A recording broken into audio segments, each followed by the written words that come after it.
BNP Kings party না, বর্তমানে এটা কিংস পার্টি। কারণটা হচ্ছে কিংস পার্টি হচ্ছে সেই জিনিস যে অনেকগুলো রাজনৈতিক দল যেখানে আগে থেকেই আছে সেখানে নতুন একটা সরকারি অর্থ দিয়ে, সরকারি সহযোগিতা দিয়ে, সরকারি লজিস্টিক দিয়ে প্রতিষ্ঠা করার চেষ্টা করা হয়, সেটা হলো কিংস পার্টি, যেটা বর্তমানের সঙ্গে মেলে। কিন্তু বিএনপি কিংস পার্টির না। কেননা বিএনপি যখন জন্ম নেয় তখন তার আগে পর্যন্ত বাংলাদেশে কোনো রাজনৈতিক দল ছিল না। যাদের বয়স বেশি, মজিদ ভাই তো একদম যৌবনই দেখেছেন, এখানে দেখেছেন, আমরা দেখেছি। শেখ মুজিব তো সব রাজনৈতিক দল নিষিদ্ধ করে দিয়ে গিয়েছিলেন। দল আওয়ামী লীগকে পর্যন্ত নিষিদ্ধ করেছেন, ভাসানী ন্যাপকে নিষিদ্ধ করেছেন, কমিউনিস্ট পার্টিকে নিষিদ্ধ করেছেন, জাসদকে করেছেন, সব রাজনৈতিক দলকে নিষিদ্ধ করে বলেছেন যে বাকশাল গঠন করলাম। তাই যেখানে আগে থেকে রাজনৈতিক দল থাকে না সেখানে একটা নতুন দল জন্ম নিলে সেটা কিংস পার্টি কি করে হয়? আর জিয়াউর রহমান সাহেব তো ওই দলের কিছুই ছিলেন না, ওই দলটির প্রধান ছিলেন বিচারপতি আব্দুল সাত্তার, মনে করে দেখেন। সুতরাং এই যে বৈশিষ্ট্যগত পার্থক্য, এইটাকে গুলিয়ে ফেলে কোনো বুদ্ধিবৃত্তিক বদমাশরা আজকাল বলতে চান যে তাহলে বিএনপিও তো কিংস পার্টি। না, বিএনপি কিংস পার্টি না। কিংস পার্টির জন্য যে পূর্ব শর্তগুলো লাগে সেটা বিএনপি জন্মের সময় ছিল না, কিন্তু বর্তমানের এই নতুন দলের জন্মের সময় সেই পূর্ব শর্তগুলো আছে। সুতরাং দায় চাপাতে চাইলেই কিন্তু দায় পাওয়া যাবে না। আর এই সরকারটার নাম হচ্ছে অন্তর্বর্তী। নির্বাচিত সরকারের যে জবাবদিহি থাকে সেটা কোনো অফিসার বা কোনো কর্মকর্তা কিংবা কোনো স্বল্পকালীন সময় সরকারের থাকে না। যিনি একজন সংসদ সদস্য, তার বাড়িতে গিয়ে তার ভোটার তাকে জবাবদিহি করতে পারেন, তার সঙ্গে ঝগড়া করতে পারেন, তাকে জিজ্ঞেস করতে পারেন আমার এই জায়গার কাজটা কেন হলো না, আমার ওই সমস্যাটার সমাধান কেন হলো না, অমুক প্রতিষ্ঠানের যে অর্থ বরাদ্দ দেওয়ার কথা ছিল সেটা কেন পেলাম না, এমপি সাহেব খবর কি, কবে সেইটা পাবো? এটা কি একজন সচিবের কাছে গিয়ে জিজ্ঞেস করতে পারে?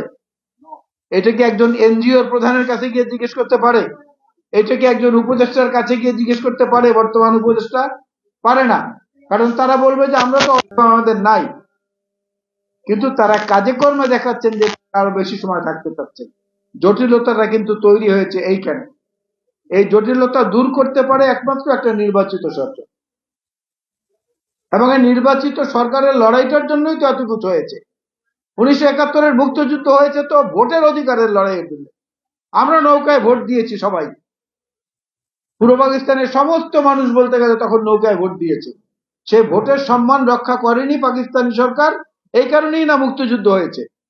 যদি ওই ভোটের ফলাফল অনুযায়ী শেখ মুজিবকে প্রধানমন্ত্রী দেয় তাহলে তো আর মুক্তিযুদ্ধের প্রয়োজন হয় না। অর্থাৎ আমাদের ভোটাধিকারকে অবজ্ঞা করা হয়েছে বলেই মুক্তিযুদ্ধ হয়েছিল। তা আজকে যদি আবার সে ভোটাধিকারের প্রশ্নে তালবাহানা করা হয় তাহলে নতুন করে আবার কি হতে পারে আল্লাহ রাব্বুল আলামিন ভালো জানেন। বলবো ভোটাধিকার বাংলাদেশের মানুষের কাছে একটা অনেক অনেক বড় বিবেচ্য বিষয়, অনেক কিছুর চেয়ে একটা বড় বিবেচ্য বিষয়। দেখবেন শুধু ভোট দিতে পারে নাই এই কারণে অনেক তরুণ যুবক গত 17 বছর ধরে বিভিন্নভাবে সোশ্যাল মিডিয়ায় তাদের ক্ষোভ, কষ্ট, যন্ত্রণা এই কথাগুলো তারা প্রকাশ করছে। অনেক ব্যঙ্গাত্মক কথাও এসেছে। ভোট দিতে গিয়ে এক ব্যক্তি দেখেন যে তার ভোট দেয়া হয়ে গেছে, এই শেখ হাসিনা আমলের কথা বলছি, বলে আমার ভোট দেওয়া হয়ে গেছে মানে আমি তো আসিই না এখন পর্যন্ত কেন্দ্রে। বলে আপনারটাও দেওয়া হয়েছে, আপনার স্ত্রীরটাও দেওয়া হয়ে গেছে। তো তাতে কি হয়েছে, আমরা তো দেখতেছি ওনার ভোট দেওয়া হয়ে গেছে।